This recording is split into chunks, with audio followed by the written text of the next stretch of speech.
Hey loves, welcome. We're here to share loving vibrations and to encourage oneness. We shall deeply discuss about frequency, quantum physics, loving vibrations, energy, law of attraction. We hope you will share the love and spread it too. Now you see, it's true, we mustn't give the show away. That's why there are esoteric teachings. But on the other hand, there is another opposite extreme, which is not realizing that the show is a show. And that's as bad as giving the show away. So you have always, when you are in the theater, say you go to the movies, and you go to see some great horror movie, awful thing. Well, why does one do it? You want a thrill. And the whole of the universe wants a thrill. That's what it's all about. Otherwise it would be boring. But when you go to the movie, you know in your heart of hearts that it's only a movie. And yet you contrive to some degree to forget this while you're there. And therefore get scared and feel real creeps. But that's great. Some people like to go and cry. They go and see some tragedy and just love to weep. Because it's a catharsis. It gets all the salt out of you or something, I don't know. And so you do this thing. And it is, we can say it's vicarious. Yeah. But that is the spirit of showmanship, of play. So one might say then that it is possible in this life to attain a sort of metaphysical courage in which you really know deep within that the most harrowing experiences that physical existence can offer are a show. Now this is the what you might call ultimate nerve. And for example, when the samurai in Japan studied Zen, that's what they wanted to get from it. They wanted to get ultimate nerve so that absolutely nothing would faze them. So there is a poem which says, "Under the sword lifted high, there is hell making you tremble. But go ahead, and there is the land of bliss." Don't hesitate, see? Don't be blocked. Don't be fazed, nonplussed by the illusion. Now you would say, well, that's all very well, but I can't bring myself to that. I start to shake and I can't stop it. It's not to do with my will. And no amount of gritting my teeth, clenching my muscles, exercising my willpower can get rid of the shakes when I am really scared. That's true. But you must remember that the secret to all this is not to be afraid of fear. When you can really allow yourself to be afraid, and you don't resist the experience of fear, you are truly beginning to master fear. But when you refuse to be afraid, you are resisting fear. And that simply sets up a vicious circle of being afraid of fear and being afraid of being afraid of fear, and so on. And that's what we call worry. Worry is simply a chronic condition. And people who worry are going to worry no matter what happens. Because when one possible threat is exterminated, they will immediately discover another. Because worry is an infinitely skinned onion.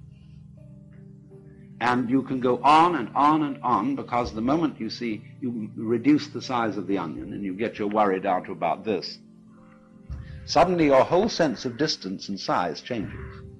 And because you're looking so intently at this little onion, it fills your whole field of vision and is once again a big onion. See? You start peeling that down. But as you get another little one about this size, then it enlarges itself in your judgment and your sense of values. And once more, it's colossal. Now that's always going on. So if you are disposed to worry, there is always plenty to worry about. you make plenty of money and you have no troubles about that, then you start wondering if you're going to get a disease. And the doctor says, no, it's all right, you've nothing wrong with you. Then you wonder if you're going to get into an accident. And then you take precautions, and then you wonder if there's going to be a political revolution, etc. Whether your house is going to be robbed. There's always something. So it is really, this kind of worrying is a completely useless pursuit. And yet, we feel a little guilty if we don't do it. Because it's somehow put into us that a proper amount of worrying is showing a good sense of responsibility. You're concerned. And Paul Tillich used this word concern in a special way. And Quakers always use the word concern. And all people, you might say, who are socially conscious are concerned. So when we say, I'm concerned, it means I have a frown on my face. And I'm worried about you, about the nation, about the war, so on, concerned. And Tillich said, religion is ultimate concern. I am concerned about the universe. And he used this wonderful decontaminated word for God, which he got from Eckhart, the ground of being. See, God still has whiskers on it, but the ground of being doesn't, obviously. And so ultimate concern is to be concerned about the ground of being. Well, now, I don't think I'm not sure about Tillich. I knew him, and he was a very wonderful man. But what I call concern, in the way I would want to interpret it, instead of this sort of frown, is something more like amazement. In other words, that existence is extremely peculiar. I can't explain this feeling because I don't know quite how to ask a question about existence so that I could be said to be wondering about it in some sort of clear-thinking way. It's a very nice thing to consider to yourself, that if you were going to have an interview with the Lord God, and you would have only 5 minutes, and you might ask one question, what would you ask? And you've got plenty of time to think this over in advance. And you realize, question after question, say, no, that's not really the thing I want to get at. It's not that. Like, do you exist? God would say, well, of course. Yes, here I am. Am I having a hallucination? He said, no. Well, how can I be sure that this isn't a hallucination, you see? And then you reject all that sort of question. And when you finally come down to it, you don't know what to ask. There is a sort of question in your mind, not so much a question as a questioning. A feeling of, it's all unbelievable. It's amazing. I wonder at it. I marvel at it. It is a miracle that there is anything. But it's like a friend of mine who went to a Zen master, got an interview after a good deal of trouble, an interpreter. And he sat down and said, you know, now I'm here, I don't know what to ask. I just feel like laughing. And Zen master said, well, let's laugh. And they just broke up. So,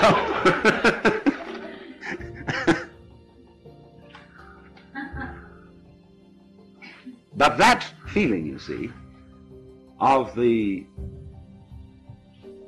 marvelousness of being is what I call, or would want to mean by Tillich's phrase, ultimate concern.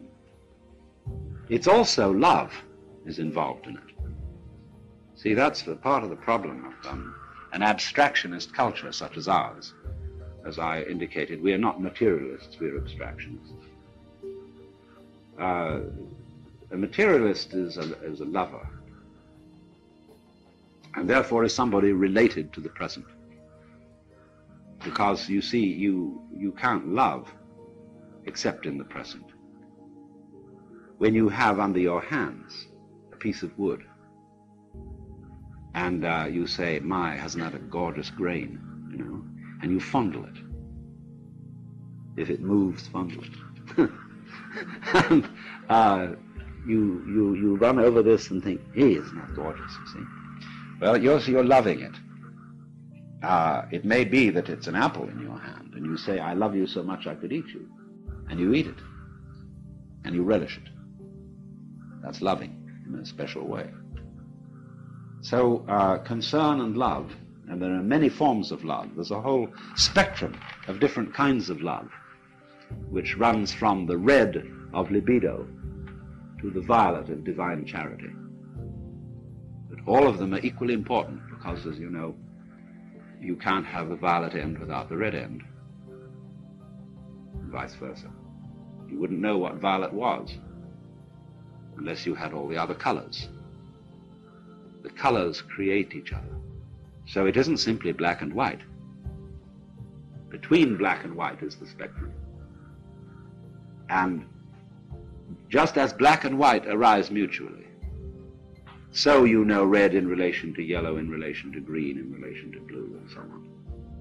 But they all come out of black and white.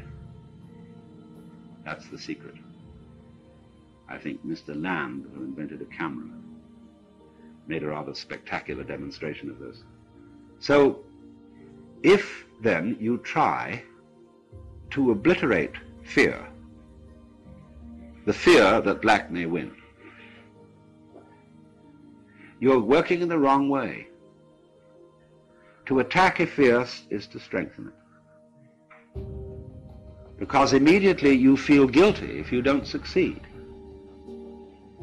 or you feel inadequate. But fear is something that arises naturally and spontaneously under certain circumstances, just as you will feel warm if you get near a fire. And you can't go up to a fire without some sort of self-hypnosis and then say, well, I refuse to be warm.